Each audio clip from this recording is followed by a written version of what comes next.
Bismillahirrahmanirrahim. Assalamualaikum warahmatullahi wabarakatuh. Bertemu kita dalam PDPR Jawi tahun 4 minggu yang ke-6. Baiklah anak-anak, tajuk minggu ini ialah tanda pengikat kata. Hasil pembelajaran.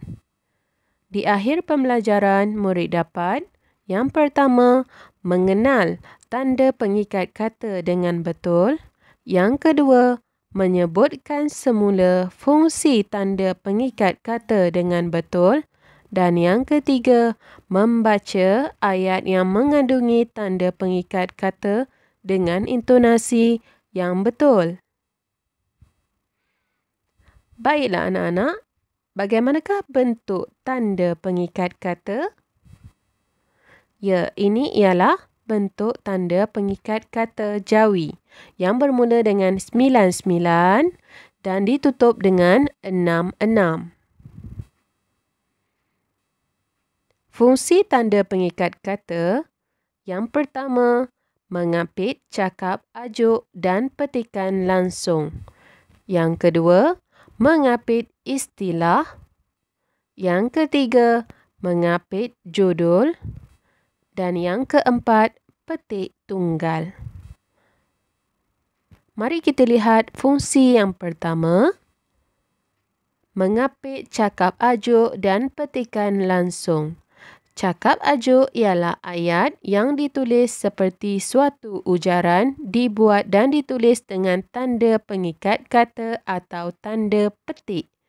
Dalam kata lain, cakap ajuk ialah percakapan seseorang. Contoh, kamu hendak ke mana? Tanya Mariam. Tanda pembuka pengikat kata sebelum perkataan kamu dan tanda penutup pengikat kata selepas tanda koma. Sebelum perkataan tanya Mariam. Baiklah, contoh yang kedua. Saya belum makan, ibu, kata adik. Perhatikan tanda pengikat kata. Diletakkan pada ayat saya belum makan, ibu. Itu ialah percakapan adik. Seterusnya, fungsi yang kedua, mengapit istilah yang mempunyai erti khusus. Baiklah, istilah ialah fakta yang benar, ya. Contoh, Ali sedang membaca glosari kitab itu. Glosari ialah senarai istilah berserta takrifnya. Perkataan glosari diletakkan tanda pembuka dan penutup pengikat kata. Seterusnya, mengapit judul rancangan, karangan, puisi atau bab buku yang digunakan dalam ayat. Contoh, segmen Nona ditayangkan pada jam 2 petang. Perkataan Nona diapit disebabkan dia merupakan judul rancangan. Judul segmen dalam televisyen lah. Yang kedua, kakak meminati drama Tersalah Cinta yang ditayangkan di Astro Ria. Jadi, yang diapit ialah perkataan Tersalah Cinta. Ia merupakan judul drama lah. Okey. Seterusnya, fungsi petik tunggal digunakan pada ayat yang sudah diapit. Ini kalau kita mengapit ayat yang mempunyai perkataan yang telah diapit. Contoh, rujuklah daftar kata bahasa Melayu untuk menyemak ejaan Jawi, kata Ustaz Arif. Daftar kata bahasa Melayu ialah judul buku. Jadi, yang sedang bercakap ni ialah Ustaz Arif. Ustaz Arif,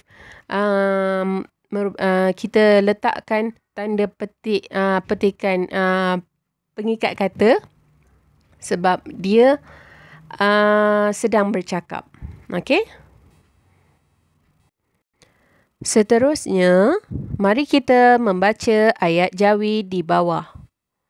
Yang pertama, jemputlah masuk ke rumah saya ini, kata Salman kepada Muhammad.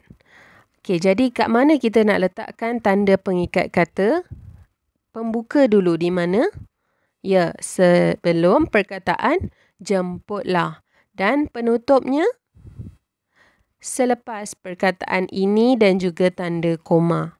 Ya, selepas tanda koma. Itu ialah percakapan Muhammad. Percakapan Salman, maaf ya. Percakapan Salman kepada Muhammad. Okey, ayat kedua. Saya tidak dapat hadir ke sekolah semalam kerana demam, kata Ali. Ini ialah percakapan Ali.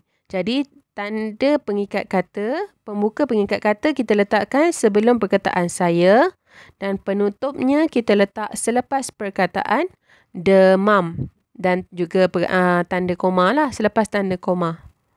Yang ketiga, tolong pinjamkan saya novel Hati yang Tersakiti daripada Farah, kata Zaitun. Okey, jadi kat mana kita nak letak tanda pengikat kata? Ya, sebelum perkataan tolong dan penutupnya selepas perkataan Farah dan juga tanda koma.